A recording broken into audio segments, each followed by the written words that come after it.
Hello, my name is Christopher Renstrom. I'm your weekly horoscope columnist here on Astrology Hub. And this time, I wanted to talk to you about Mars turning retrograde on December 6th.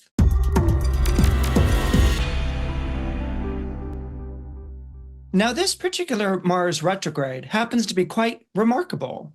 First of all, because it will be retrograding from one sign, Leo, back into another sign, Cancer. And second of all, this retrograde is going to last 11 weeks. Now, before you all groan in despair and misery, saying, oh no, a retrograde, 11 weeks, what's it going to do to my life? Well, it's not all bad and it's not all difficult. And indeed, there will be many opportunities presented to you along with times of reflection and really getting back in touch with the things that you really want. But first, let's talk about what a Mars retrograde is. Mars in astrology is named after the Roman god of war. This is why Mars has such a noxious reputation. It's the sort of planet that whenever one hears about Mars moving through one's solar horoscope, it can cause great anxiety and trepidation. That is, if it's not making you feel romantic and passionate and wanting to find love in all sorts of places. Mars can be associated to that too, but Mars is pretty much generally considered as a bit of a troublemaker, as a planet that's connected to strife and with difficulty. It's true that Mars is the planet that will fight for what it wants. All right, so if you have a strong Mars in your astrological chart, you will fight for what you want. There will be no moment of hesitation. There will be no quarter given. You will fight for what you want and you won't give up until you get it. And sometimes this can be seen as heroic, and sometimes this can be seen as a bit bullying and a bit dominating. It depends on how Mars is positioned in the astrological chart.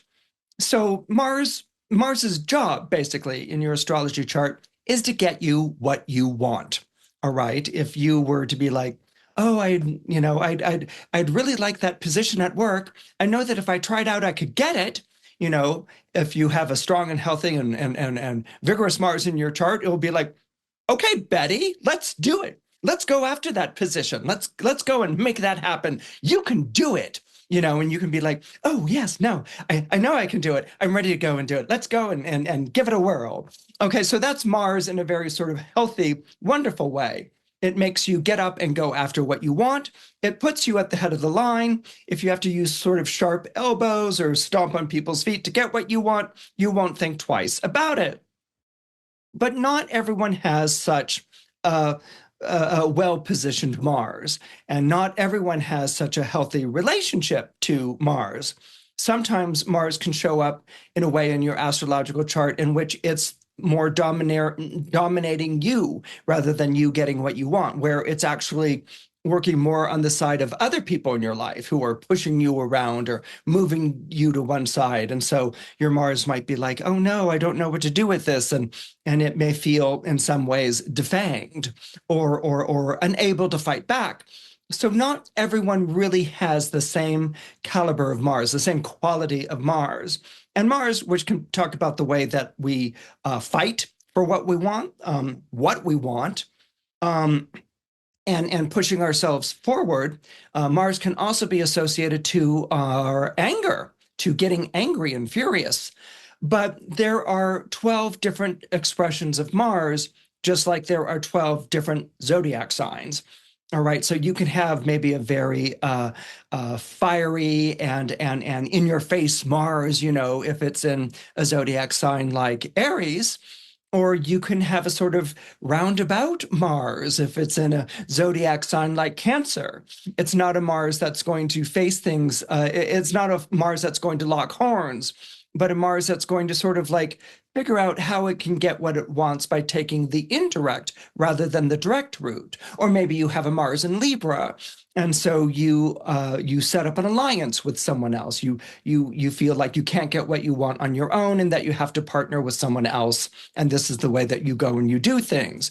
Maybe you have a Mars in Capricorn, which is you walk over everyone and climb to the top, and you throw off anyone on the ladder of success. No, no, I'm making a joke, but that was actually a quick reference to Mars being exalted, most powerful in the zodiac sign of Capricorn. So you have different Mars expressions according to the zodiac sign that it shows up in. So Mars, when it's moving forward in the sky, what we call direct motion, is like, oh, that's what I want, and it goes and it gets it, okay? And it may go and get it like, I can do that, like a chorus line, like, I can do that, or it could be like, get the hell out of my way, I want to like get that, So there are different ways that Mars is going to achieve its objective. It's different ways that Mars is going to achieve its end. So what happens when Mars is traveling backwards through the sky? Okay, we know that Mars will turn retrograde on December 6th. So what happens when it turns backwards in the sky? Do people suddenly become un-Marsy? And in a way, that's pretty true. They kind of do, but not always in the way that one might expect. Like, for instance, well, we all know that when a planet is retrograde, it's acting in a reverse way to the way that it normally behaves. We're all pretty much familiar with Mercury retrograde. I just talked about Mercury retrograde. Mercury is the planet of transactions, of shaking on a deal, of buying and selling. And so when Mercury is moving direct in the sky, meaning it's going from one sign to another and another in its zodiacal order, then Mercury is forming these making these transactions, doing these deals, buying and selling, and this is a wonderful thing. When Mercury is retrograde, that means it's kind of slowed down in the sky and now traveling back over the signs or into the signs that had just left. There's this feeling that Mercury is undoing the transactional trust. That sales and deals are falling through, that one purchased something only discovered that it was a lemon or defective in some way. So Mercury, instead of moving over smooth transactions, buying and selling, is now introducing all kinds of flies into the ointment, all sorts of difficulties with a transaction, a purchase or a sale, which is why you will hear many astrologers say, don't sign a contract or don't make a big purchase or major decision during the period of time that Mercury is retrograde, because it may come undone. Venus and Mars, just to pick two out of the air, okay? It's like I had every intention of talking about Venus and Mars, okay? But Venus and Mars, when they turn retrograde, Venus retrograde is seen as a time, Venus is named after the Roman goddess of love and beauty. And so everything is harmonious and beauteous when Venus is, spreading her aura and her grace through the heavens. So that when Venus is retrograde, instead of bringing love and beautiful things, she brings the opposite. This is often regarded as a time of breaking up or people not getting along or things that were once harmonious becoming inharmonious. What I've seen over the years, over the decades, what I've seen over the years is that when Venus is retrograde, Venus's power is the power of love. Venus's power is the power of peace, of prosperity. And what can happen during a period of time when Venus is retrograde is that she has withdrawn that power. She has withdrawn that love. She has withdrawn that peace. She has withdrawn that prosperity. And so by withdrawing a rule of the heaven, so to speak, of a planetary deity exercising her power in the heaven, by withdrawing that, then all sorts of hell can break loose. In other words, you can have wars, you can have skirmishes, you can have breakups, you can have splits and fissures and fights and combat, because Venus has withdrawn those energies that have held those forces at bay. Okay, that's a way of looking at Venus retrograde. When Mars is retrograde, we know that Mars is named after the Roman god of war. It's about conflict and combat and fighting for what you want, getting what you want. When Mars is retrograde, one might think like, well, could this be like a peaceful time? If Mars is retrograde and Mars is named after the Roman god of war, doesn't it make sense that this might be a time of peace? And that's possible. That could happen. But what I've seen occur is that when Mars turns retrograde, it's almost like Mars loses its nerve. Mars loses its verve. Mars loses its gumption and its drive and its power. It sort of becomes declawed or defanged in a way. Another thing that I've seen sort of show up with the Mars retrograde is this idea of a complacency.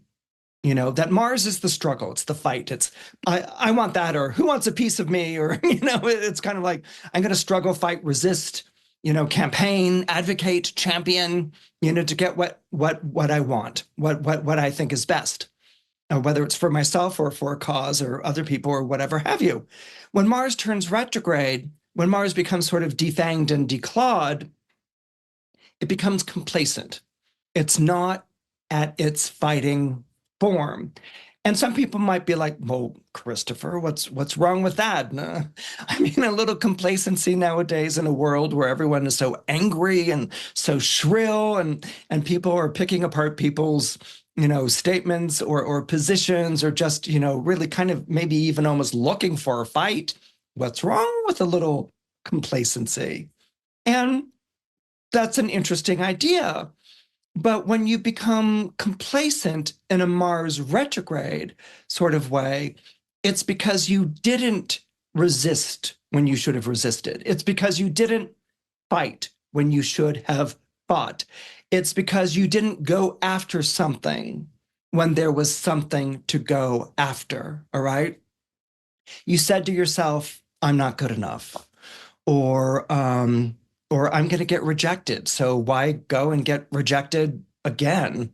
Or I'm so tired of having this same fight, parens, that I never have, and parens, that I just don't see why I should have to go and fight again.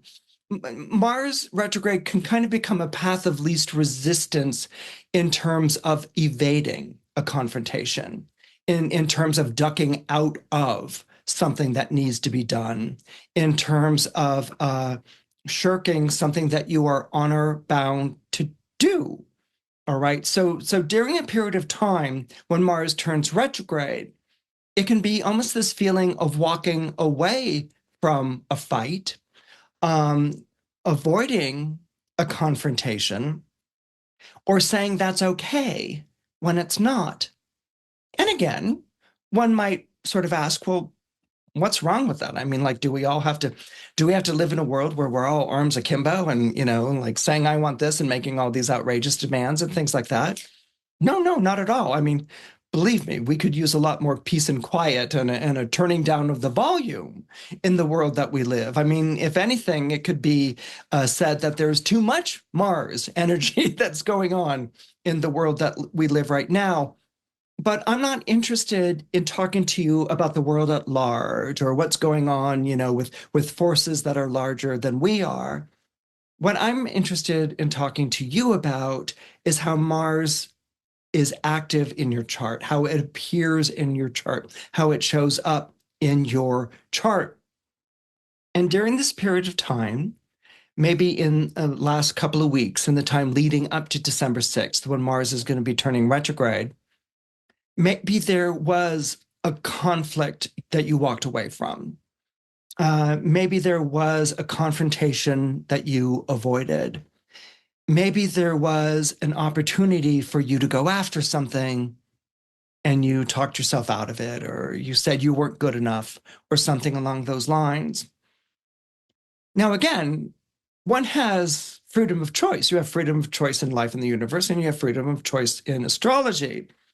But what we can see happen in astrology is the question, okay, which is really all I'm asking you to sort of think about. The question, did avoiding that confrontation, did not standing up to the plate, did not going after what I wanted, did not engaging in a fight, has that resulted in more tumult? has that resulted in more emotional distress? Or do you have this feeling like you should have, you didn't, and now you have to sort of make yourself accept that? All of those things can become fired up when Mars is retrograde in the sky, when it's traveling backwards in the sky. And so you can be full of remorse or guilt or maybe even self negativity, putting yourself down, getting angry at yourself, like, I can't believe you did that again, or I can't believe you didn't speak up when you had the opportunity to speak up. And so this can become almost like an angel that you wrestle with, and given that Mars is going to be retrograde for 11 weeks, it may be an angel that you wrestle with for 11 weeks. Now, I've not just like sent you, an astrological prison sentence of wrestling with an angel for 11 weeks or anything like that. A lot of times, I'll hear from people that say like, oh, I went through a bad time. I can't believe it's another bad time or something else. Astrology is like life. It's always changing. It's always unfolding. You're going to have your good times and your bad times. You're going to have your plateau periods where nothing's going on. And you're going to have those periods of time in which it's, oh my goodness, it's like one spinning top crisis after another, or those times in which it feels like you're whitewater rapids rafting through, your life, or where it's one good thing after another, and it's leaving you almost exhausted by it, So the planets in their courses can enliven, they can slow down, they can excite, they can stimulate, they can confuse, they can give us extraordinary focus. And this is an ongoing exercise. This is an ongoing experience. So when I'm talking about this idea of Mars turning retrograde in your chart and maybe having sidestepped a conflict or not having spoken up when you had the chance to speak up, this journey of the next 11 weeks is either going to be sort of circling back to find that, to rediscover what should have been said, what should have been done, and setting up a situation in which you're in charge of that, you're proactive, you're going to bring about perhaps that confrontation or that encounter, or speaking up in such a way that it wasn't done in the moment. But just because it wasn't done in the moment doesn't mean it can't ever be done again. All right. So that's one idea. Another idea may be you having to come to terms with a situation that you're tired of fighting. You're tired of having a problem with this. And that might lead to you finally sort of taking yourself off the hook, maybe accepting the situation for what it is. Or it may lead to you leaving a situation, saying, you know what, I'm fed up with this, and I'm moving on to something new and different, because I fought the good fight, I gave the best effort, and I'm not getting to where I want to get in this situation. And this may feel like I'm walking out or giving up, but maybe what I'm walking out or giving up on is hitting my head against the wall over and over and over again.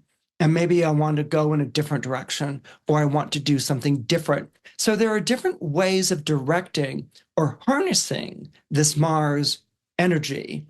And that's something that I want to demonstrate by talking about Mars through the 12 zodiac signs. As I mentioned before, Mars is turning retrograde in one zodiac sign, and then it's moving backwards into another sign, all right? So on December 6th, Mars turns retrograde in the zodiac sign of Leo, but on January 6th, Mars leaves Leo and enters the sign that precedes Leo, which is the zodiac sign of Cancer, all right? And so there's going to be a switch. There's going to be a change in Mars's disposition.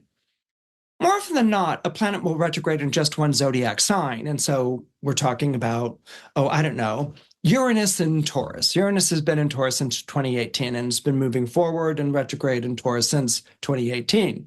But it's always been in Taurus. And so when we talk about Uranus retrograde, it's retrograde in one sign, Taurus, because Uranus will spend 8 years in one zodiac sign. In this particular situation, Mars is in fiery Leo. And then on January 6th, it moves into watery Cancer. And so there's a definite change in terms of temperament and disposition in that retrograde or that backwards motion. Hey there, astrology lover. Quick pause before we go into the by-sign breakdown because I have a very special invitation for you. You're invited to our free live 2025 forecast panel event on December 13th, featuring an all-star cast of astrologers, including Christopher Renstrom, Georgia Stathis, Rick Levine, and more. So you can uncover the year ahead's biggest transits and learn how to thrive through 2025's changing landscape. Can't make it live? No worries. We'll send you the limited time replay when you register at astrologyhub.com/2025 forecast, or you can find that link in the show notes. And now back to the episode. Let's say that you're born under Aries or you have Aries rising. What you're going to have experienced in the past couple of weeks with Mars and Leo is a real affirmation of who you are. Leo is a fire sign, just like Aries is a fire sign. Aries has a tendency more to struggle with contests and obstacles, to show off what it can do. But when you have your ruling planet Mars and Leo, it's more the ownership of that. As an Aries, you're going to have felt recently less like I have to prove myself, and more like I am myself, because Mars is in Leo. Okay, and Leo is a very self-confident fire sign. And so, you may have felt recently, it's not about proving myself, it's about being myself. I am myself. And if you like it, great. And if you don't, get out of my life or something along those lines. So, but what might have happened, because in the solar horoscope, the position of Cancer, what might have happened is that you might also have drawn a line in the sand. If you're born under Aries or have Aries rising, you might have drawn a line in the sand about what you're not going to put up with anymore, what you're not going to tolerate anymore. This might be things that you're not going to put up with or tolerate anymore about yourself. Or this may have something to do with not putting up or tolerating things that are happening with a loved one or a friend. Maybe this person has really been out of control. Maybe this person has really been difficult to get along with. And now you're going to practice tough love. Maybe this is a member of your household, a loved one, who's battling with different psychological issues. And now it's time for tough love. It's time to draw this line in the sand, and we're going to stand by this line. When Mars turns retrograde in Leo, there's going to be a feeling like that line isn't holding. There's going to be this feeling like it's not doing what it was supposed to do. The tough love isn't producing results. Now, being born under a Mars-ruled sign, you may feel like, just, hey, Aries, just toughen up, just become even more, about this, don't go soft, sort of thing. And what you may feel, particularly when we get into January 6th, is that this is not working, that this line in the sand, that this tough love stance is not working. It's not taking into account the very real pain or suffering that's going on in the life of someone close to you, and that it's not really proving itself to be successful. Now, what this may leave you with a feeling of is two things. This may leave you with a feeling of recognition that the person who's going through a difficult time, maybe it's self-sabotaging, can't change. They can't stop it, And so that might leave you with a feeling of you can't do anything to turn this person around. Or it may produce in you a feeling that you can't help this person. Aries is the superhero of the zodiac. They want to fly in, rescue the cat from the tree, or the baby from the burning building and go off to the next superheroic exploit. And so realizing that you can't help someone is a very hard thing for an Aries sign to realize. And so again, that might make you even more fortified, like I have to be even tougher in my love. But what happens with Mars going into Cancer, and it's going to be there from January 6th until it comes out of retrograde on February 24th, is that you may come to terms with your emotional shortcomings. And might not be the best way of putting it, but your shortcomings as a loving person. You can love someone, you can want the best for someone, you can now turn and be tough love or whatever, but these are shortcomings, they're not working, and that perhaps what's needed here is a truer understanding, a deeper understanding of love in terms of an acceptance of where that person is in their lives, and less about disciplining them and getting them more on track, and more just about meeting them where they are. And with that understanding, that might cause a different way of looking at the situation to emerge, and certainly a different way of looking at a situation that we thought was set in stone is one of the great beauties. It's one of the great blessings of a retrograde. If you're born under Taurus, or you have Taurus rising, what you may have experienced in recent weeks is really conflict, really being at odds with someone. All right. That's because Mars is in Leo. Leo is a zodiac sign that squares Taurus. And squares, by the way, are an aspect in astrology, and they're of the nature of Mars. Their character is Mars. And so you might have really felt like, you're at odds with someone, that you're not going to budge, that person's not going to budge. Different people have come forward to plead and say, what about options, alternatives, and you're like, no options, no alternatives. And they're like, fixed sign. And so you may be like, I'm not going to budge. And maybe it's this person's fault. They're the ones who need to budge, or they need to relent. And again, people come forward, they're like, well, what about being accommodating in some way, or coming in at different hours, or maybe looking the other way on this one? And you're like, no, I won't look the other way on this one. They're like, oh, fixed sign. And so you're very fixed in the way that, win or lose, this is the way it's going to be. And what can happen when we're involved in this kind of a contest? What can happen when we're involved in this kind of a wrestling match with someone else is that we put more and more energy into the fight, and really more and more energy into the overcoming of the other person. And we can miss the human side of what's going on. All right. And it doesn't have to just be locking horns with someone. It can also be based on a perspective, a point of view, a belief. I don't know if you're familiar with A Christmas Carol, but A Christmas Carol very quickly is a story of a man named Scrooge who is very penny pinching. And he's got someone who works for him named Bob Cratchit, who he wants to, come in and work on Christmas Day. And Bob Cratchit's like, but it's Christmas, and Scrooge is like, and I expect you mean to be paid for it. I mean, like, Scrooge is like really awful, all right? And so Bob Cratchit is like, Merry Christmas, Scrooge. And Scrooge is like, bah humbug, and he slams the door, and Bob Cratchit, goes home. And so Scrooge is just obsessed with Bob Cratchit is just like taking more money out of me, and I pay him well. And the reality is, no, he doesn't pay Bob Cratchit well at all. Like, everyone's wondering about why Bob Cratchit is still working for him, but Scrooge is very like involved in, people just want things from me. People just want money from me. And so he's visited by 3 Christmas spirits, and they get him to see the light of day.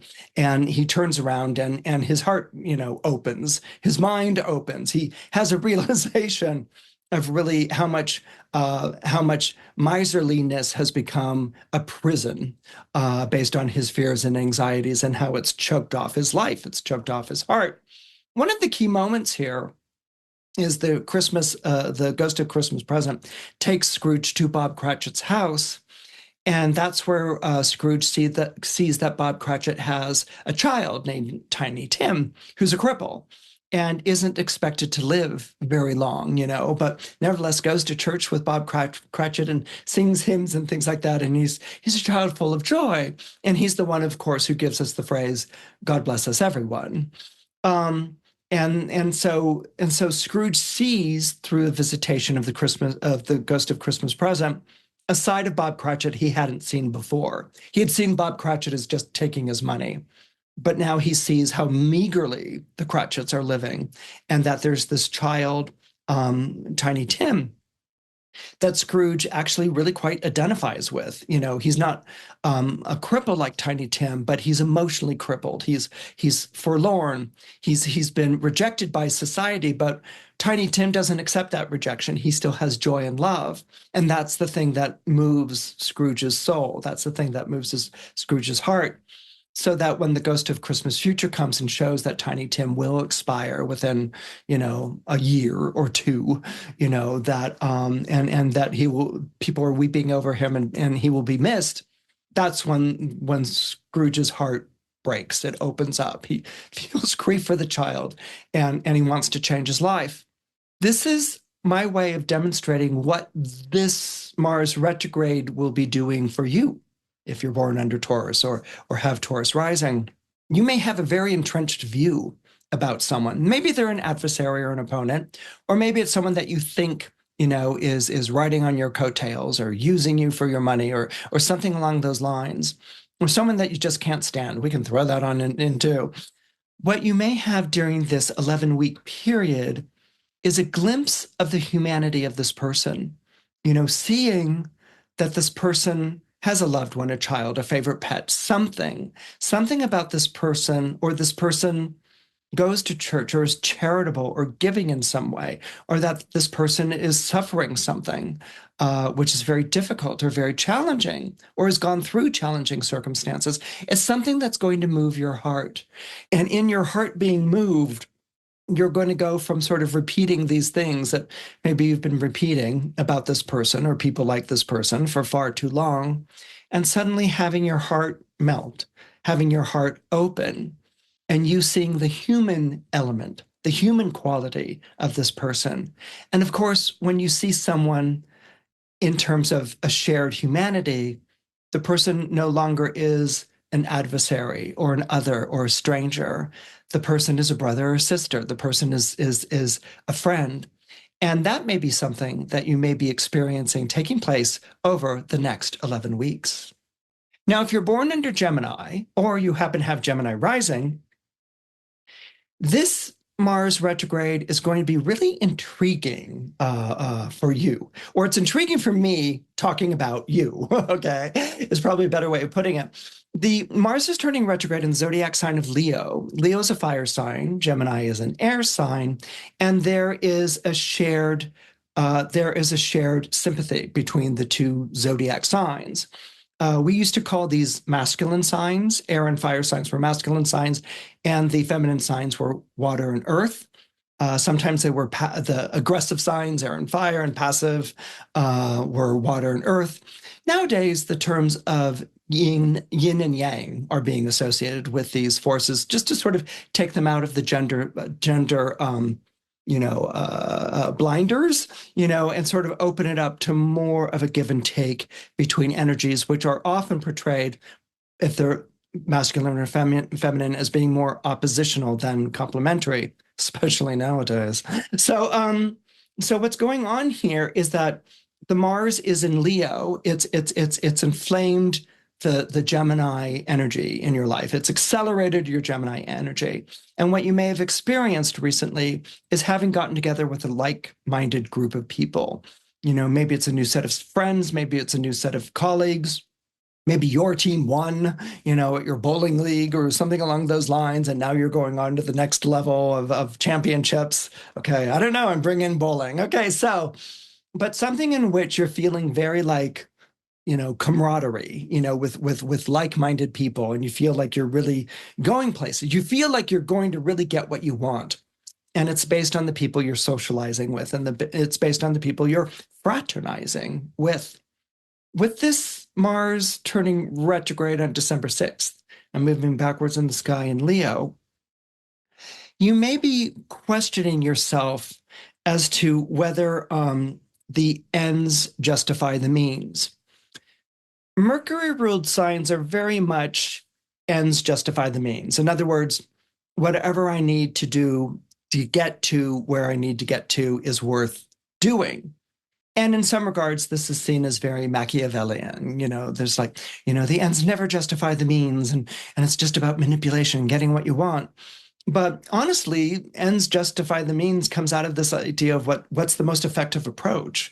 What's the best way to get from point A to point B? And okay, some people are going to suffer, or, if someone wins a contest, someone wins and other people lose. Not everyone can win. And so it's this idea of like, not everyone's going to be happy at the result. And maybe you want to be on the side that's happier than the other side at the end of the result. So ends justify the means can sort of take on a bit of a vigilante quality, or a bit of, maybe an amoral quality. It's often portrayed that way. But it can also talk about efficacy and efficiency. And if these are good means, then really it's about setting up good ends. Maybe it's less about the ends justifying the means and the means being good, leading to good or positive ends. And so that might be something that's been very much on your mind, and you have like-minded people, and you're feeling maybe we went too fast. Maybe we didn't take into account other people's thoughts and feelings or positions. Maybe we weren't detail-oriented enough in some ways. And maybe we might have marsed over some people. Maybe we mowed over some people on the way from here to there, or the way of getting to what we want. And what you may find yourself really starting to experience when Mars switches from Leo to Cancer on January 6th is you might find yourself asking yourself if you're still on board with what's going down. In other words, that there were shortcuts, that there were people cut out, that, okay, it's a game and you play to win, but maybe there was a way of winning that wasn't so sportsman-like. And so there are going to be some real questions coming into your mind as to whether you can really still be on board with this. And this, to me, is going to create more of a sort of opportunity for self-reflection. I think you may find yourself after the January 6th crossover from Leo to Cancer being more involved in a moral quandary, more involved in like, well, I got what I wanted by, forging alliances with this group of people. I mean, do I really feel like passing that back?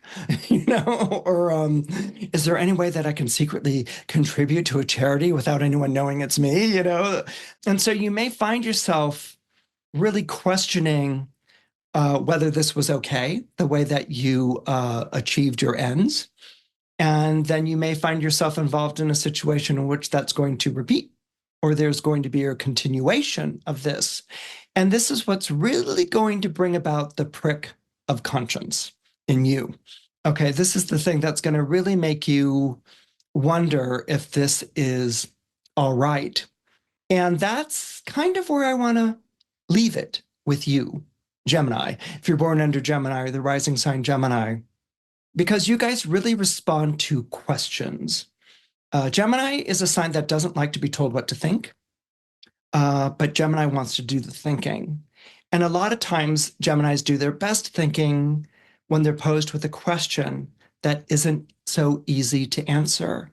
And so that's why I'm saying for you that this Mars retrograde is going to introduce a moral quandary that you might be very uncomfortable with, that you might find yourself coming up with all sorts of excuses or explanations, but it's going to make you look at the results of your actions in a Cancerian way. And what I mean by that is the result of your actions in terms of people who may be hurt or wounded, or who are paying a price for you getting what you want. Okay. And that's something that I think you're going to be thinking about, wrestling with. And I'm going to be very interested. I'm going to be very intrigued as to what emerges when Mars comes out of retrograde on February 24th. If you're born under Cancer or you have Cancer rising, this Mars retrograde is going to be very powerful. It turns retrograde in Leo on December 6th, but then it re-enters your own zodiac sign on January 6th, where it will remain until it turns direct and leaves your sign again. What I find fascinating about this for you is that, and I don't really have any other way of describing it that comes to mind, you may have found that you have just stepped into the parental role. All right. Now, that could be literally, you could be a parent right now. You might have just become a parent right now. Or it could be that you've taken on a parental role, perhaps more allegorically. Why I'm using the word parent is because Leo and Cancer are parental signs in astrology. These are the two parental signs. Leo, because of its association with high summer, is the good father, and Cancer, because of its association with the summer solstice here in the north. And again, all zodiacal sign temperaments are described seasonally, and the seasonal palette that we use in astrology, in Western astrology, is based on the experience of the seasons in the Northern Hemisphere. Astrology comes out of the Mideast, that's in the Northern Hemisphere, and so that's why the disposition of the planets are described in the way that they're described. So in the Northern Hemisphere, the summer solstice is Cancer, and so that's seen as the good mother. And so what you have here is good father. Mars is turning retrograde in the sign of the good father, moving back to Cancer, which is the sign of the good mother. And what this is talking about to me is having recently stepped into the parental role. As I said, you might have just become a parent, or you might be in a parental role regarding a parent. Maybe you're taking care of a parent, or helping a parent out financially in some way. Maybe you're making decisions or helping a parent to make decisions in which the parent has become more the child and you are more the parent. And so this may be something that leaves you feeling, am I ready? Hesitant, reluctant, questioning, maybe even self-doubting. And then, this may also be something like, okay, well, if someone's got to step into this position, that person's going to be me. Now, with the retrograde, the Mars retrograde, there's going to be a loss of courage. There's going to be a loss of vim and vigor, a loss of confidence. And you may feel over the 11-week period, the next 11-week period, a real struggle with, can I do this? Am I capable of doing this? Who am I to suddenly take over my parents' finances, or who am I to be like taking care of this child? And so there may be some real question about that. What's also interesting is that there may be issues with the mother or the father that are going on right now. Well, I've already referred to that. But you may be feeling a shift. In other words, when Mars was in Leo the last couple of weeks, you might have felt more fatherly, more like the disciplinarian, or this is the way things are going to be type of figure. And as it moves backwards into the lunar realm of the moon, you may reconnect more to that sort of lunar or that motherly nature inside of you. And you might be like full of second thoughts and doubts, like maybe I came on too strong. Maybe I was too infantilizing in the way that I spoke to this person. All I want to do is be supportive and encouraging. But even in your wanting to go back to that mothering or supporting or encouraging role, there may be something retrograde about that. That maybe the person that you're dealing with needs some direction. Maybe the person you're dealing with needs some discipline. And maybe you're the one who has to get comfortable with that idea. In any case, this will be the journey, your journey, over the next 11 weeks. And on February 24th, I'm not saying that you're going to be comfortable with the kind of role that you're taking on, but you're going to be much more mindful. In one regard, I think you're going to be much more accepting that you do have to take on this parental role, that you are taking on this parental role, that as a parent, you're going to do the best that you can do. But at the same time, maybe being a little bit more in your corner, and maybe a little bit more supportive of you, less focusing on all the things that you're doing that are wrong, and more focusing on all the things that you're doing that are right. And really taking this moment, having a child or being a parent to your own parents, these are moments that are really life crossroads moments, rite of passage moments is a good way of referring to it. And these are transitions that we have to really absorb and take in ourselves and in our own bodies and in our own lives. You could read all the books that you want to on it, but it's really going to come out of you.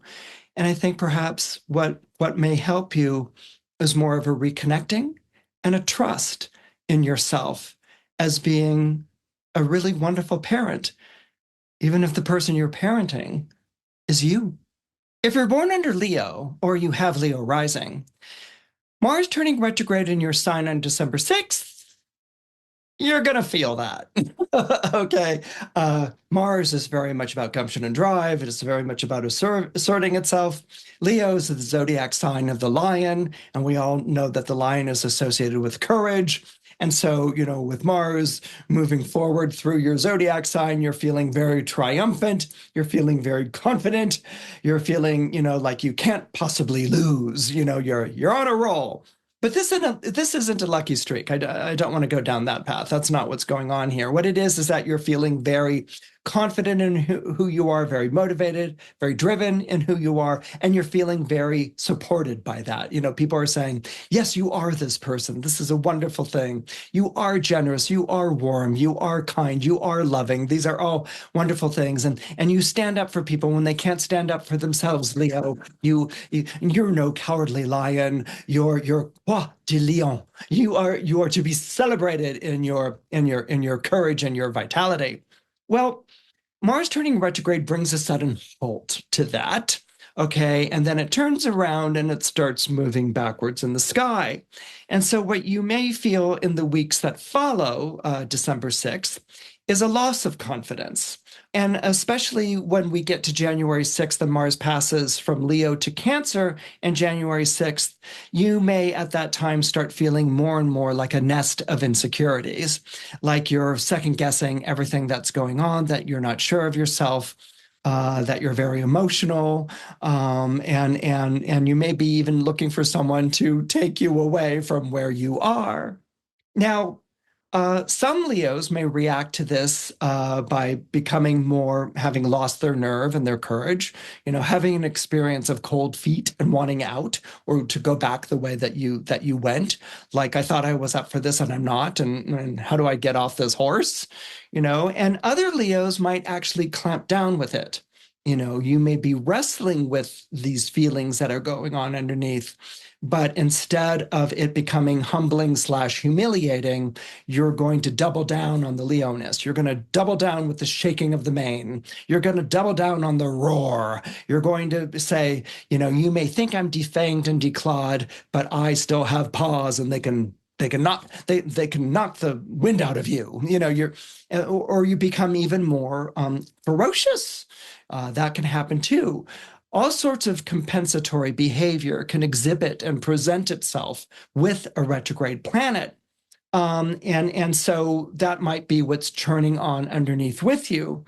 But what we're really dealing with here during this period of time that Mars in Leo has lost its nerve, and during this period of time, these 11 weeks when Mars will move into Cancer, which has a tendency to be much more timid than Leo, is a real examination of what it means to be brave and what it means to be strong and what it means to be courageous. Now, I'm brave, strong, courageous, automatically start thinking about Boy Scouts or something like that, or brave, strong, courageous, it's the expanding of the chest and the roar and all those sorts of things. But that isn't real bravery. That isn't real courage. That isn't real strength. A hero isn't someone who just beats their opponent senseless and has a laugh and goes off to have a drink about it, after kicking sand in their faces or something along those lines. There's nothing heroic in that. That's just domineering. That's just dominating. And people might watch that in kind of like a blood sport way, a la Gladiator or something like, beat the other gladiators or the Christians and bred in circuses in ancient Rome. One may have that kind of experience. But what we look at as heroic isn't always a winner. We're taught nowadays that, you want to be a winner, not a whiner, a winner, not a loser, but winners aren't always heroic. Winners can have a way of like, ha ha, I won, and they can come across almost as spoiled children, as people who are just sort of like, okay, you won again, or you're winning and then you're just gloating in the most obnoxious way. Now, I'm not saying that this is what's going to go on with you. I don't think it's going to go on with you at all. But you may feel like you have to grab for those masks, that you may feel like you have to grab for that kind of like, I'm bigger than you, I'm stronger than you, or whatever, during this time when you're questioning your own strengths, when you're questioning your own courage. You may feel like you need to be tough guy or tough gal, now that Mars is retrograde, because if you're not, then people are going to take advantage or they're going to take you down or walk all over you. That feeling of walk all over you, those fears and anxieties that are associated with if I don't show a single-minded leadership, those are wonderful opportunities to get to know what real strength is. Those are wonderful opportunities to get to know what real courage is and with what real leadership is. People don't respond to someone who just yells at them. They may at first, but it's exhausting. What people respond to is someone who shows the way, and they show the way through a shared humanity. They respond to someone who's like, I know what it's like to have been through what you're going through. I know what it's like to struggle. I know what it's like to fight the good fight, to lose that fight, and somehow come back and fight again. I don't know why I'm fighting again, but I am. That's heroism. That struggling to be better, to make the world better, to make society better, to make people better. To not play into fears and anxieties, saying that you can't be better. Don't expect anything more than this. Go and point the finger at other people and blame it on them. No, I take responsibility for my life. I take a responsibility for my position in society. I answered the call to make the world a better place. That's a heroism. And sometimes that heroism even brings self-sacrifice. And self-sacrifice isn't going to be experienced if you're pounding your chest or, going on and on at the pulpit or decrying other people. That's not self-sacrifice. It's not heroic. It's not a real leader. So with Leo, that heart, and you have a big heart, knowing what it's like to have gone through things that are difficult, and also having a good sense of humor about it.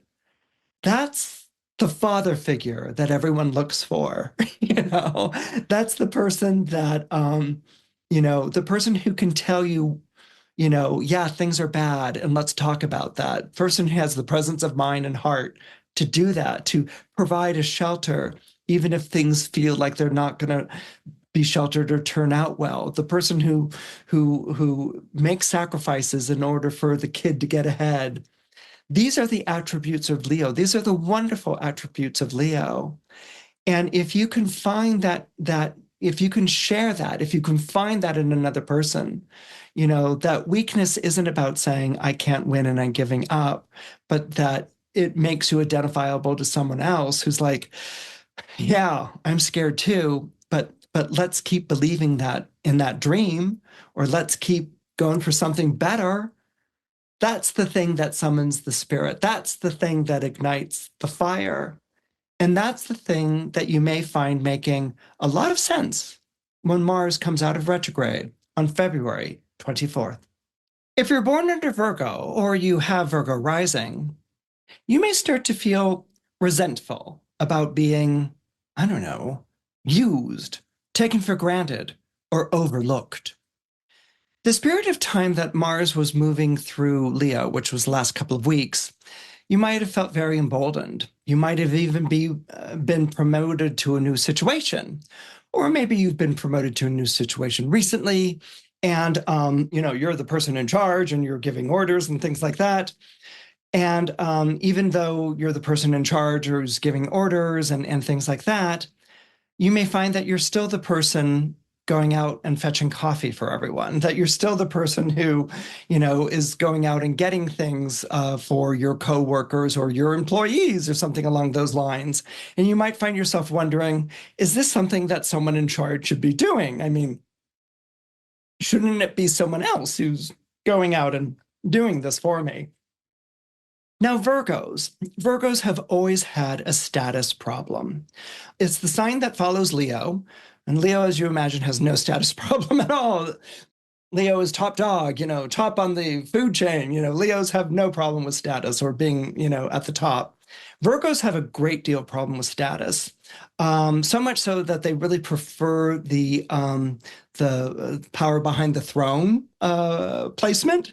And what am I saying with that? What I'm saying with that is that they prefer to be the counselor, the advisor, the guider, the person giving guidance. They don't want to be the person who's sitting on the throne itself. But there are certain times in which a Virgo has to go and sit on a throne. There are certain times in which a Virgo has to go and enter into a status position. And you may find yourself wondering, how is that supposed to work? Right now, it may be coming across more along the lines of like, why am I fetching coffee for everyone? And shouldn't they be getting it for me? And then there may be another part of you is like, what's wrong with fetching coffee for everyone? It's not a big deal. Then, and you might be like, yeah, I don't need that. But there's still something that's irking you about the status position. Maybe it's under threat in some regard. Maybe it's being challenged in some regard. Maybe now that you've achieved it, people are just listening to you in the same way that they listened to you before. And so this is really more about your confidence, and the way that you give direction or the way that you delegate responsibility. An impossible task for all the earth signs, Taurus, Virgo, and Capricorn. Anyway, but that problem or that issue, that challenge may lie within you. Now, what I like to sort of think of as an image when I'm talking to a Virgo client about this sort of status image is, we all know the story of Cinderella, right? She cleans out the cinders in a fireplace belonging to a home that she lives, which is dominated by her wicked stepmother and her daughters. So Cinderella has a wicked stepmother and wicked stepsisters, and either the father's out of the picture altogether, or the father's just useless. And so Cinderella is very giving and very loving and very honoring of her mother's memory, who passed when Cinderella was just a very little girl. And the father, although things are sort of rackety and ragged around the edges, still has a noble title. And so the father is invited to the ball, or the stepmother, because of her marriage to the father, is invited to a prince's ball. A prince is having a ball where he's going to choose a wife. And Cinderella really wants to go to the ball, and the sisters wear their tacky fashions, and they laugh at Cinderella, and they're like, oh, go back to brushing the cinders out of the fireplace. You're not going to come to the ball. So, and so she does. And she's visited by a fairy godmother who may be the ghost of her own mother. And she's transformed into a beautifully mysterious, lovely lady who's taken to the ball in a pumpkin carriage drawn by mice who are now horses and frogs who are now coachmen. And she captures the prince's heart. But at the stroke of midnight, because the godmother says you have to run away at midnight, you'll revert back to your old self. So she does. She leaves behind a glass slipper, which the prince then uses to go and identify who she is. And when he finds out that the slipper fits the foot of this Raggedy Ann girl, it's not like, oh my God, what am I marrying? But transported, because he recognizes in her the woman that he had fallen in love with. That's the story of Cinderella. Well, what they don't tell you about the story of Cinderella is kind of like what happens afterwards. And it's always assumed afterwards that Cinderella is going to become a princess and she's going to, I don't know, eat chocolates out of the box and stroll around along the grounds of the kingdom and look at peacocks or something like that. And we all know that that's not true. That Cinderella, right after the wedding and the night together with the prince, the nuptials and things like that, we all know that the following morning she's going to start cleaning out the fireplaces of the castle. Before she had one fireplace in a hut, but now it's like, she will clean out every one of the fireplaces in the castle, and that's probably going to cause a bit of a scandal. And hopefully, we hope in our wishes of them living happily ever after that the prince has a great sense of humor about it and he lets Cinderella do it. It's just like something she's got to do. This is kind of like Virgos and accomplishment and achievement.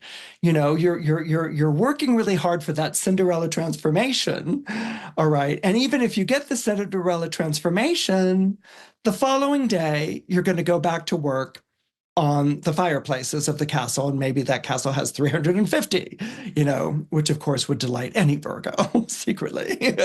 Okay, but what I'm saying here is the real question with this retrograde isn't really, careful what you wish for, you might just get it. No, that's not it. What it is that you've been moved into a position of status, a position maybe of leadership or of management or something along those lines. And maybe there's a protocol and you should be barking orders and people should be following them, and that's not really happening. And you're not really comfortable with that. Instead of trying to investigate over the next 11 weeks, ways of getting people to listen to you, come out of your Cinderella-ness. Come out of the fact that you know what it's like to labor.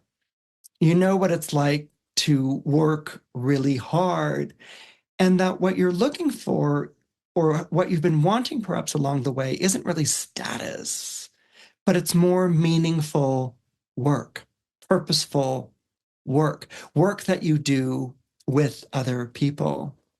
It puts me in mind, I was raised a Catholic during Vatican II, but it puts me in mind of street ministries, which were a big thing in the 60s in Northern California, which is where I was raised, where it wasn't the church, where people had to go to the church and find solace or confession or give money to the church or something like that, sit in a pew, but street ministries where the church would come to where people who were suffering or having difficulty were, and they would provide shelter, they would provide solace, they would provide a place to come and to be in the body of Christ, whatever that was. I mean, it wasn't always going to be a sermon or here's a Bible or this is our doctrine or something like that. It was really the true charity of Christianity. And so now, I'm not saying you're going to go and do that, although Mother Teresa was a Virgo. I'm not saying that you're going to go and do that. But what I'm saying is that maybe there's a different way that you can exercise management, a different way that you can exercise leadership, a different way of exercising status that doesn't have to be up and above and removed, but can be sort of like, pulling up the sleeves on the shirt and rolling up the sleeves and getting to work with others. That getting to work with others creates such a bond.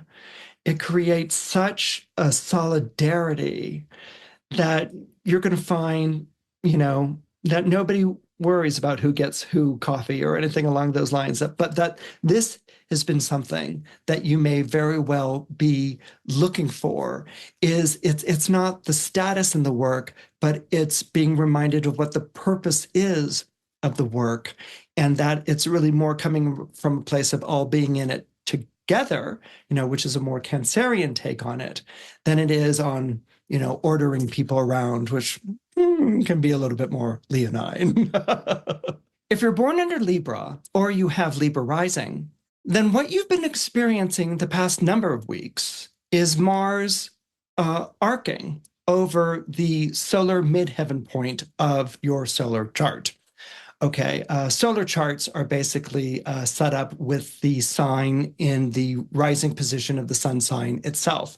And it's what astrologers like myself use to do sun sign predictions, but they can also be interpreted just as easily for rising sign predictions as well. In any case, you've had Mars, the planet named after the Roman god of war, contests, combats, and battles, arcing over your midheaven. This changed just a couple of weeks ago. And so when Mars entered the zodiac sign of Leo, let's finish the thought, Christopher. Okay, so Mars is arcing over Cancer, which is the prominent place of the solar midheaven of a Libra's chart, and it moved into the zodiac sign of Leo. When Mars was over that Cancer place, that solar midheaven place, that peak, it's the peak place of the chart. Think of a clock, a wall clock, and with hands, 12 noon. That's the solar midheaven. It's as high as you can get in a chart. And so with Mars, there was some sort of battle over status, some sort of battle over accomplishment, some sort of battle over achievement. This is a top dog position, and you might have found yourself battling for that position. You might have gone into it voluntarily, or you might have been drafted into it for some reason. But during this period of time, there was a result. So either you earn that top dog position.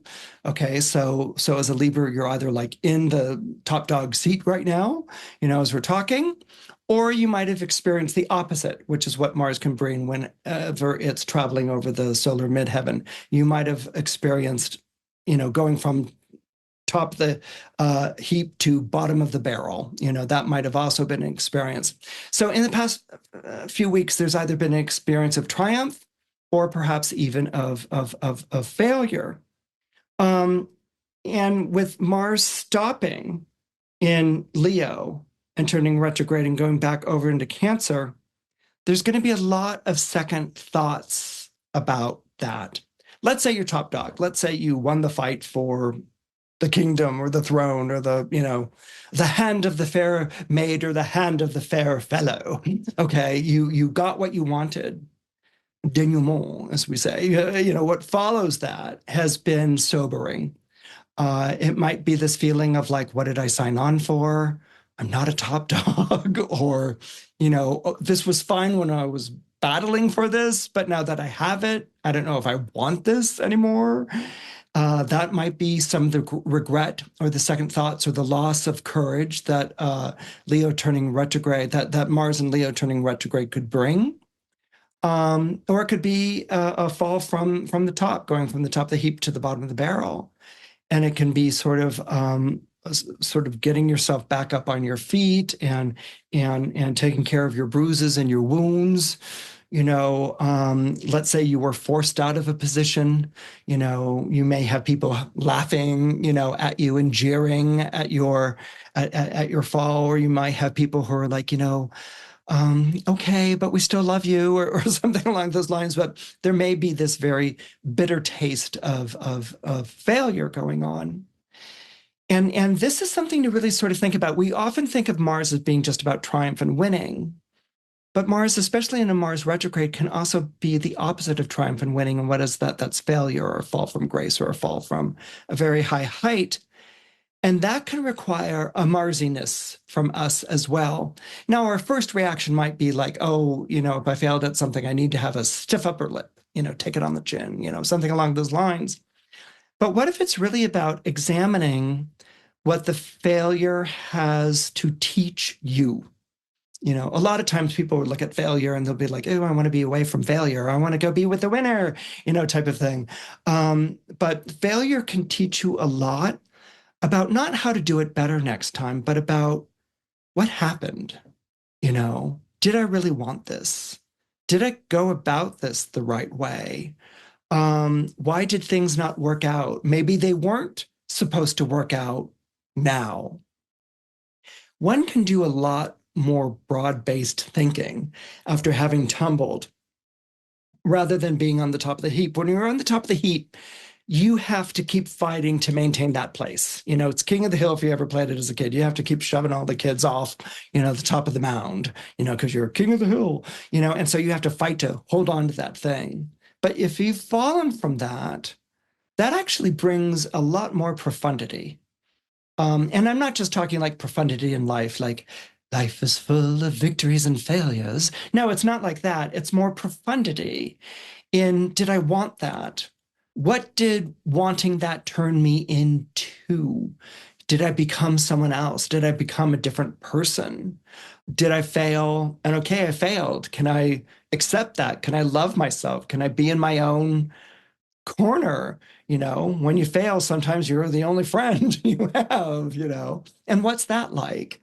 And maybe that, gets you away from self-recrimination or getting down on yourself. And maybe it introduces, I don't know, humor, and maybe it introduces a search, a search for what you want, and it may lead you back to this contest that you might fight again one day, or it might lead you somewhere else. But the idea of a search rather than recrimination, the idea of humor rather than getting down on yourself, these are the things that are to be associated with this period of time. You've got 11 weeks to kind of like soak it in. Maybe what you're dealing with right now is a real big decision about career or status in your life, that you made one choice and now you're beginning to rethink that choice that you made and beginning to think more and more it should be a different choice. And ooh, what's that going to mean when you tell the person you wanted to be with, I don't think this is a good idea? Or when you tell the person who hired you, I don't know if I want this position. You can imagine the kind of soul searching that's going to go on. Well, Libra, that's your adventure for the next 11 weeks. But there's a reason why humility and humor are linked, and searching for oneself, finding oneself. Let's go more with finding oneself, rediscovering oneself. That can't happen if you're still on that ladder throwing people off as you're trying to get to the top. It can only happen when the rules of the game have been completely changed. That's when you get the peace and quiet, the solace, to really connect to yourself and to what you really want. If you're born under Scorpio, or you have Scorpio rising, this prolonged period that your ruling planet Mars is traveling backwards in the sky, this is going to be a very revealing period for you. Now, you were born under a Mars-ruled sign. A lot of times people think, well, isn't Scorpio ruled by Pluto? Pluto is Scorpio's modern ruler. The traditional ruler of Scorpio is Mars. So you're just as driven and ambitious as an Aries, and you're just as Scorpio forward as an Aries is going to be Aries forward. And so what Mars turning backwards, moving retrograde, reversing its direction in the sky, what it's going to do is that it's going to take away the motivation. It's going to take away that drive. It's going to take away that single-minded focus. All right. Scorpios really get a lot out of that sort of single-minded focus. And that's because of the Plutonian aspect of the rulership of your sign. Everything as far as a Scorpio is concerned is for life and death stakes. Winner take all, or you lose everything. So there's a ferocity, there's an intensity to Scorpio in the way that they're going to want to engage some sort of combat or contest. Now, does that apply to all Scorpios? Are they all, the gladiator going into the ring and looking around for other people to, go at it with swords and shields and things along those lines? No, there are other Scorpios who practice a different kind of strength, the kind of strength and power that comes from not engaging in what's going on. It can take a great deal of willpower to not engage in the contest or the fight and to simply say, I'm not playing, or these aren't the rules that I'm going to be playing by. Scorpios have the capacity to do that as well. Some Scorpios walk away from the arena, and some Scorpios embrace the arena. So with this Mars turning retrograde in the zodiac sign of Leo, as a Mars-ruled sign, and Mars is malefic, which basically means ill-intentioned or wanting the worst for other people. It's an awful way of thinking of a malefic. Malefics to me are the planets that provide strength in the tough times because they know what it's like to live and be in a tough time. Okay, so when you're going through a tough time in your life, you're going to be summoning your Mars. You're going to be summoning your Saturn because that's the planet that's going to get you through it. The other planets like the benefics, not necessarily, but the tough planets, the Mars and the Saturns, if you can invoke and direct that energy, they will give you the perseverance, the single-mindedness, the determination to get through whatever is difficult and to problem solve and to great even as a result. So with this Mars turning retrograde in Leo, this may be a sort of rethink or revisit of the way that you exercise Mars in your life. All right. Mars, we know is going to fight for what it wants, and you may be like, I absolutely fight for what I want, and Mars engages an opponent, and you engage an opponent, and you go at it, and all these sorts of things. But you may have a realization that your previous Mars strategies aren't getting you anywhere. Okay, or they're not getting you anywhere that's constructive or anywhere that's good. Now, Scorpio has a very different temperament than Aries does. Aries is a fire sign. So if Aries is angry at something, it's like, they flare up in anger and then the flame comes back down and they're over it. They're fine. They're good to go. Scorpios have a sort of seething anger that can take place underneath. And that's because bad things have been done to Scorpios. So they remember that. They feel those wounds of those old emotional pains. But the other thing is that Scorpios, because of their watery nature, are naturally sensitive. And so they feel like they have to be tough and unfeeling at times, because that's the only way to be strong. There's a little bit of a parallel to what I was talking about in the Leo horoscope highlight that's going on here with Scorpio. The thing is, with what the Mars in Leo is going to remind you of, Scorpio, is that you really do like it when people like you. Okay. It may be your big guilty secret, that people liking you. You may always put on the air, the idea, like, I don't need anyone liking me. I can like myself and, whatever, that you don't need other people's approval or other people's support or other people liking you. There can be that kind of a hard edge to Mars. But today, your Mars is turning retrograde in the zodiac sign of Leo. Leo really cares about people liking them a lot.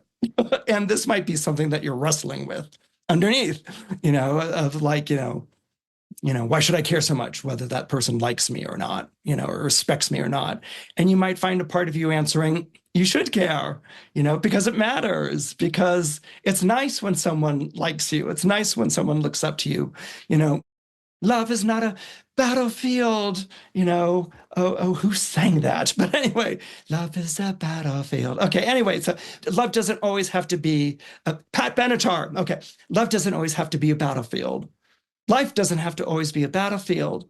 And this is where taking a cue or page out of Venus's rule book during this time that Mars is traveling backwards in the sky for you until February 24th, this might be a time in which that might help you out a lot. Venus's rule is always you get more flies with honey than you do with vinegar. All right. So in other words, by being an amenable presence, an approachable person, okay, you actually get more likes in your column. Now, as a Scorpio, part of you might be like, I've never needed that, but we all know, Scorpio, underneath, you've secretly longed for that. Now, this doesn't mean you have to start being nice or putting on nice. But what would be nice is if you were to be more kind, and I'm not saying that you guys aren't. Scorpios are incredibly kind, and they're I don't think any sign beats a Scorpio for being consoling when you're going through a rough or a difficult time. But Scorpios do have these internal rages that come out, and it comes out of that tug of war between a natural love and sensitivity and a feeling like you can't be soft like that. You've got to be hard. You've got to And that's where sometimes Scorpios in a bad moment can lash out. That's when the stinger comes out. If you had been more on the ball, we wouldn't be in this position. Sting, or you trundle out a secret that someone told you, and there's a reason why you're alone. It's because of this, and the person's like, I trusted you with the secret. I can't believe you're, and you're like, because you're in a Scorpio rage. So during this time, instead of going into remorse and guilt and apologizing later for it, you have an opportunity to sort of turn that Mars energy around so it doesn't have to go there, right? It doesn't have to get like that. You don't have to act out your anger in that way. You can be angry. Be an Aries, be angry, scream at the top of your lungs, but don't hurt someone as a result, or bring out some, like throw a secret back in their face or something along those lines, only to have to apologize to it later. Let's change all of that. You have an opportunity to change all of that. And that comes from a belief that caring and sharing and feeling is a truer strength. It's a more powerful strength. Forgiveness will always be a tall order, and forgiveness will always be a strength. But forgiveness isn't, you don't forgive over text any more than you break up over text. Okay, you don't forgive over text, or like, I forgive you for like not being a great friend. You don't do that. But forgiveness when you're ready to forgive, when you're in a place when you can do that. But what brings forgiveness is a recognition that you and the person who had hurt you or betrayed you or let you down, you draw from the same emotional pool. You draw from the same emotional well. You know what that is like. You've been hurt. And so if you've been hurt, why would you ever say anything hurtful to another person? Okay. And that comes from panic anger. That comes from panic anger. I've been hurt, so I'm going to lash out. But let's redirect that energy during this period of time that Mars is traveling back and forth between Leo and Cancer.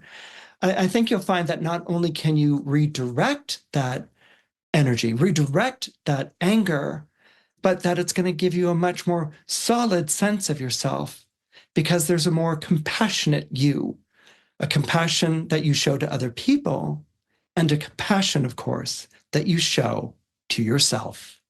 If you're born under Sagittarius, or you have Sagittarius rising, this period of time when Mars is traveling backwards in the sky from December 6th until it comes out of retrograde on February 24th of next year, it's going to be a bit odd for you. Why is it odd? The reason it's going to be odd is that just recently you're going to have felt like you've just found your way, that you found your footing, that you found your path, that you know where you're going. And, being a fire sign, why wouldn't you believe that that's going to continue? That you aren't going to continue on the path or the road that you're taking. But with the Mars in turning retrograde in Leo, it's going to stop in the sky, and then Mars starts to move backwards in the sky. And there may be a loss of faith. There may be a loss of conviction. There may be a loss of confidence in what's going on. Now, that could be a matter of cold feet that you get, and maybe all you need is to boost your morale or boost up your spirits or something like that again. But I think what's going to add to it is because the Mars continues from what we would call the solar ninth house in this kind of astrology forecasting to the solar eighth. And so when Mars moves back into the zodiac sign of Cancer on January 6th, you might find yourself battling with demons that you thought you had put to rest before. Okay, you may find yourself dealing with difficulties that you felt, I thought we settled this. I thought we got past this. I thought this was all done. And this could affect you financially. let's say you're living with home repair and something like that, and you've done all the home repairs and things, and then on that January 6th, Mars goes back to Cancer, and you find yourself having to deal with that again. Or let's say you had reached a legal settlement or something, and everything's ready to go, and then now another factor has shown up that's brought you back down into that again. Maybe you've gone through a difficult emotional time with someone who's needed you emotionally or physically. Maybe you've gone through some real life or death situations, because the eighth house is such a powerful house that it can deal with that, only to find yourself, having to be there for someone else again in that capacity. And so this is going to really feel like you're getting ripped off by the universe. Okay. It's going to feel like, why give me this sense of going forward in my life, a sense of true direction after the weeks, months, the years that I have not had it? Why take something which felt so good and like I was making headway, and why take it away? Why pull the rug out from under me like that? And if that is indeed your experience, that sense of like, the path has disappeared, and worse, I'm finding myself back in a situation that I'd struggled with before, I want you to have a good scream and a good yell at the universe. It's allowed. And I want you to feel the full volume of feeling betrayed or let down or disappointed. I want you to even feel like you've lost faith, like you're giving up, that you're throwing in the towel. The wonderful thing that Mars can do is Mars can get us to purge ourselves of those emotions that are so enraging. If we feel rage, Mars is like, feel rage. If we feel despair, Mars is like, feel despair. If we feel despondency, feel it. If we want to curse God or the world or the universe, Mars is like let's grab bullhorns and curse it together, And I think that that's where Mars can work as this wonderful purging energy. It knows what it's like to be hurt. It knows what it's like to be betrayed. It knows what it's like to have the rug pulled out from under it. And it knows what it's like to be really pissed off about it. And this is what may be going on with you. You get to feel the hurt of all of those things. Now, is this condemning you to years of bad luck and ill fortune and things like that? No, it's not. In fact, you're really on the threshold of that. But just because we're going through an upturn in fortune, or just because we're going through a good period, doesn't make us carefree. It doesn't mean that everything's all right with your life. Or it may mean that not everyone's going to go with you to there. That some people in your life may reach the border of their lives at that point. What's important is to not abandon you.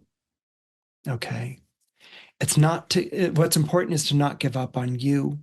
You've gone through this extraordinary journey. You're rounding the bend. Things are getting better. But sometimes when things get better, we have losses that may be happening to you emotionally, financially, physically, something along those lines. And this isn't about being tough about it, or getting over it. It's about letting yourself feel that, letting yourself feel that, because in that is your humanity. In that is your faith in life and in who you are. Faith isn't, I'm going to have faith in something, and if I do, then bad things don't happen to me. That's not faith. That's like a school child's idea of faith. Faith is, I go through things that are disillusioning, things that are hard, things are tragic, and the universe is still alive. I'm still alive. Things are still going on in life, and not giving up on that, because there's wonder and there's joy in that. And that's what I'm talking about. You may be dealt a blow or a wrinkle or something that really sucks. Get angry about it, be furious about it, but don't get down on yourself about it, and don't abandon yourself like a vehicle on the side of the road about it. The beauty of faith and the beauty of the universe is that you can lose faith in the universe, but the universe will still carry you.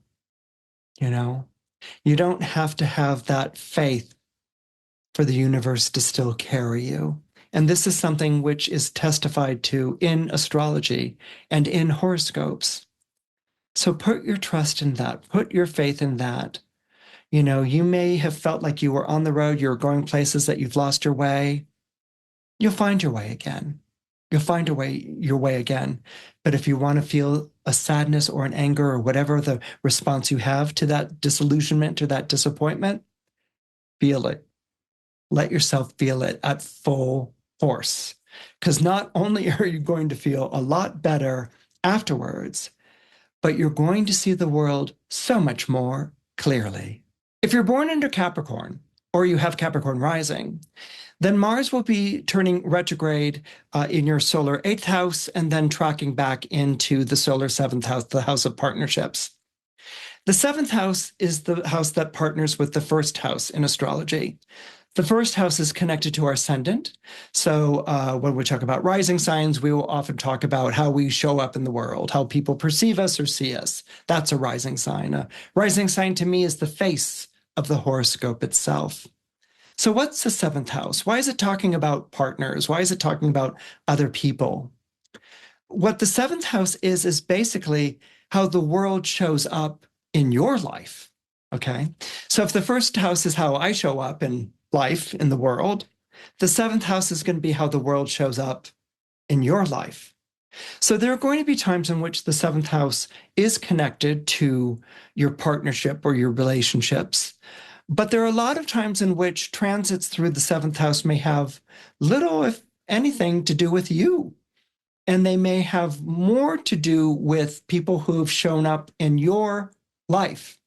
Now, the one that we're used to traditionally is the partner, that maybe there are difficult transits going through your 7th house. And so your partner is dealing with difficulty, okay? Or maybe there's wonderful transits that are going through your 7th house, and you're like, why am I not getting anything out of this? But the people around you are having wonderful things happen to them. Okay, it's the world showing up in your life. So where you are right now, with having emerged after Pluto having been in your zodiac sign since 2008, 2009, having gone through a very long, arduous process in your life, a long, arduous passage in your life. And this feeling, and in some ways, it's not too dissimilar from Sagittarius, this feeling that now that you've entered into the new you want a new life to go with it. And with the retrograde of Mars having gotten into Leo and then moving back down into Cancer, you may feel like you're being brought back into old obligations, old responsibilities, I can't believe I'm dealing with this. I had to deal with this for the last 15 years, all these sorts of things. And so there may be a feeling, because it's a retrograde, it's a Mars retrograde, of a regression, of a return to old situations. As you know, you can return to old situations, but it's not the old you. You've changed. You're different. The world's changed. I mean, that's why we can have sort of these repeating things that happen in history, but we're not what came before. We're different. Okay, so we can make different choices. Whether we want to make different choices or not, well, let's take it in the context of your astrological chart. You can make different choices.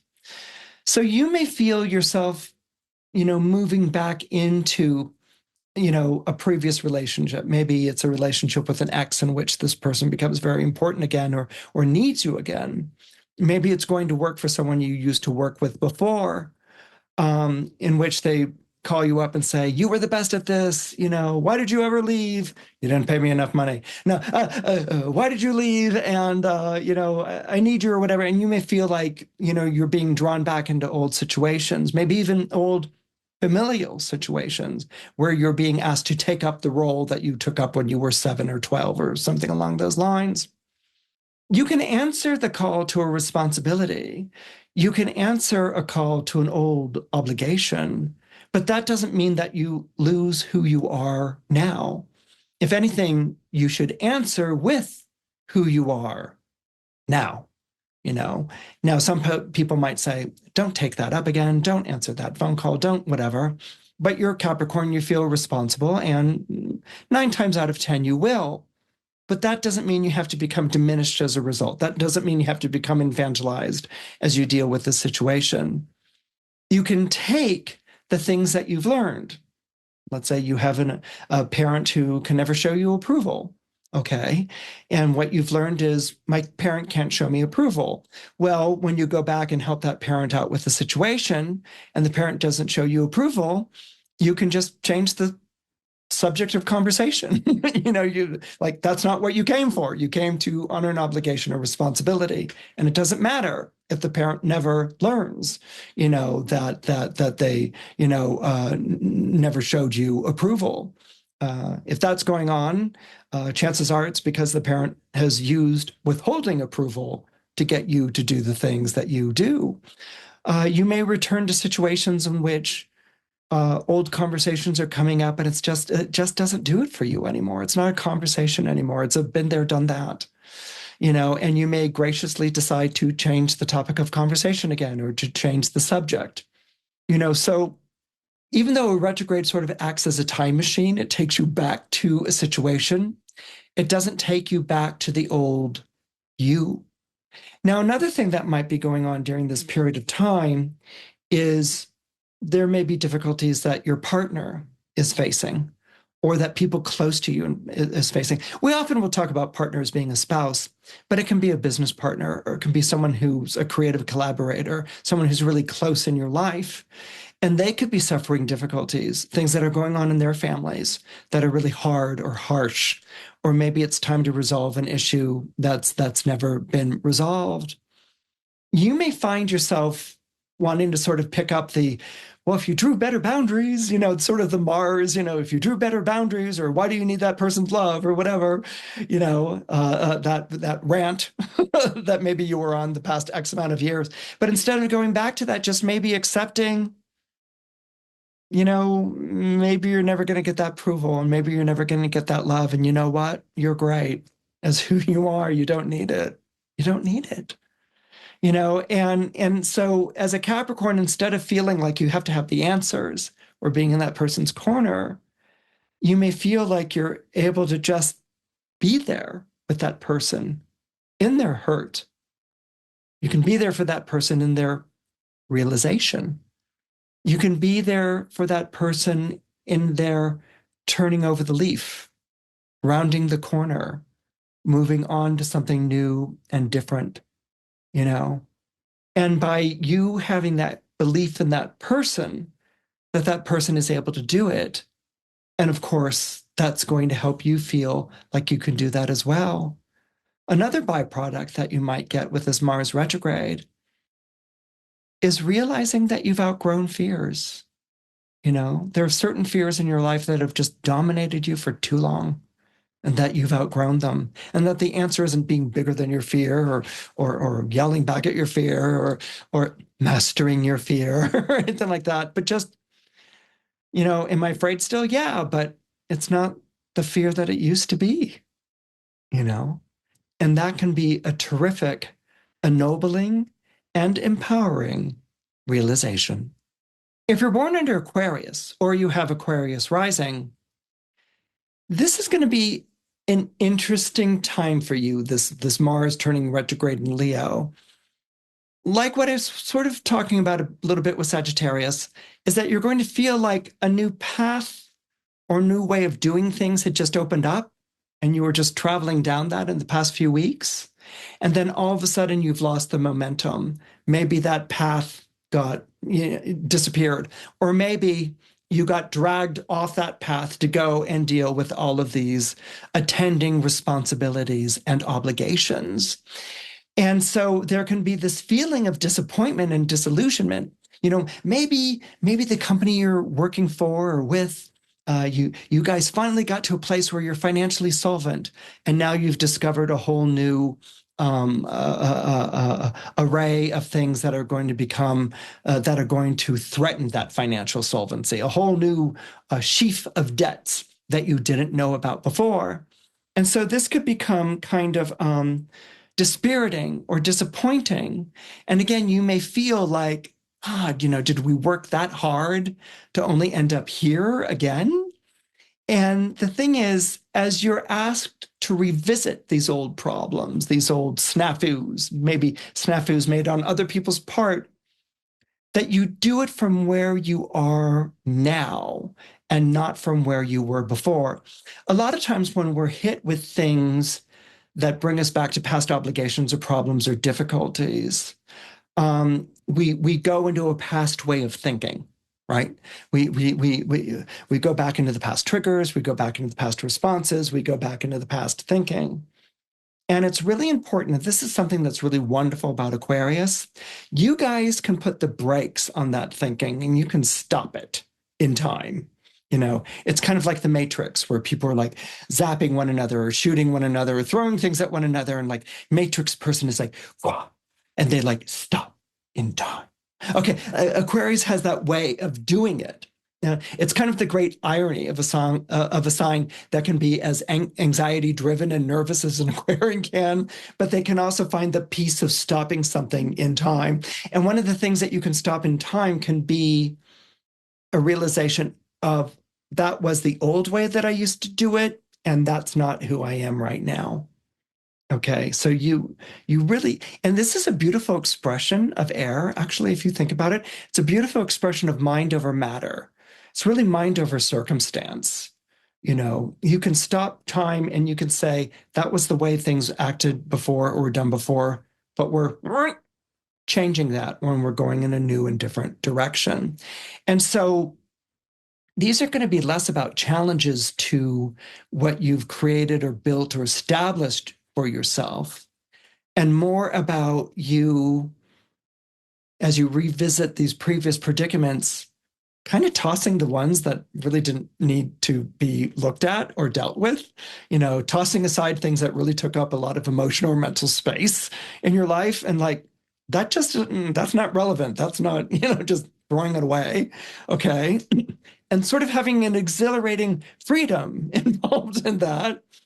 And then going back and looking at a situation, but then having a fresh perspective. A lot of things have changed since now and then, okay? And so having a fresh perspective and you being able to sort of, okay, let's try doing it this way. Let's try this avenue. Let's try this approach. And so instead of just feeling like you've been derailed, like your progress has been derailed, or that, you're on this pendulum swing between moving towards the future and, falling back into the past, you actually can bring the future and the past together in the present moment. And you can make decisions that may feel radical, but when you think about them, aren't too different from the way you've gone before. What it is now is that you have the information or the gumption or the drive that you didn't have before. You have the presence of mind that you didn't have before to go ahead and act. And so this kind of weird being derailed and being dragged back into past situations is actually going to pave the way to your future when Mars comes out of retrograde on February 24th. Now, if you're born under Pisces or you have Pisces rising, this Mars retrograde takes place in a weird kind of corner of your chart. It takes place in your solar sixth house. And so this is a house which can be associated with a lot of work and, basically work, health, service. It's a house of work and health and service. And then it moves backwards into the solar fifth house, which is associated with Cancer in your solar horoscope on January 6th. So what's going on here is that you can maybe feel right now like you're under the thumb of someone else. That there's someone who's maybe taking up all the oxygen in the workspace. Maybe it's a colleague. I don't really feel like it's an authority or someone in charge. I feel maybe more like it's a colleague or someone that you're working with, that you should be equals. But this person is just taking up a lot of space. They're I'm having such a hard time with this job or this project, or I can't do it. And you may find like they're either dominating because they're the loudest person complaining about the work that needs to be done, or they're dominant in a different way, that they're coming to you with like, can you help me with this? I can't do this. Like, you were so good when you showed this to me before. Can you show me again? Actually, can you sort of like take over this assignment? Okay, so people can be dominant in their weakness, by the way. We often think of people as being dominant because they're bullying and they're very forceful, powerful personalities, but people can be weak and just as domineering. I think the word for it is passive aggressive, but it doesn't really quite get it. There's a kind of like, I'm weak and I can't do this and I'm helpless and you can help me. I know you can help me. And so you get stuck with doing their work and putting them back together while listening to their life problems. So this might describe a situation that you're dealing with right now. One, in either you're dealing with someone who is an equal and is being very domineering, maybe insisting that you do it their way, or they may be domineering because they're so attention, they need all the attention in the room, or they're domineering through their weakness, their helplessness, and this is forcing you to step in and doing more work than you should possibly do. So this may be something that is really making you kind of like roll your eyes and, is this the story of my life, or why am I always pulling people's fat out of the fire? Something along those lines. But it stopped being cute, or it's going to stop being cute, or something that you have to live with or put up with over the next 4 weeks. It's going to actually start becoming something more detrimental, something that's more exhausting you, taking up too much time, or it's compromising your work or your ability to deliver. When Mars moves back into Cancer on January 6th and starts going through that part of your solar chart, this is going to bring you back into contact with people in more emotional attachments. Okay, this could be children, this could be family members, this could be very, very close friends. And you may see, in a strange sort of weird way, some of what you were dealing with, that work situation that I was describing, going on in this personal aspect of your life that I'm describing, okay, in which you may find yourself wondering, am I being kind of played by a loved one, or am I being kind of used, or are loved ones kind of like dumping their stuff on me and I'm supposed to carry this? So you might have this kind of weird split screen thing going on where it's a work situation which is mirroring a personal situation. And maybe it's a current personal situation, or maybe it's a personal situation that became a pattern in your life.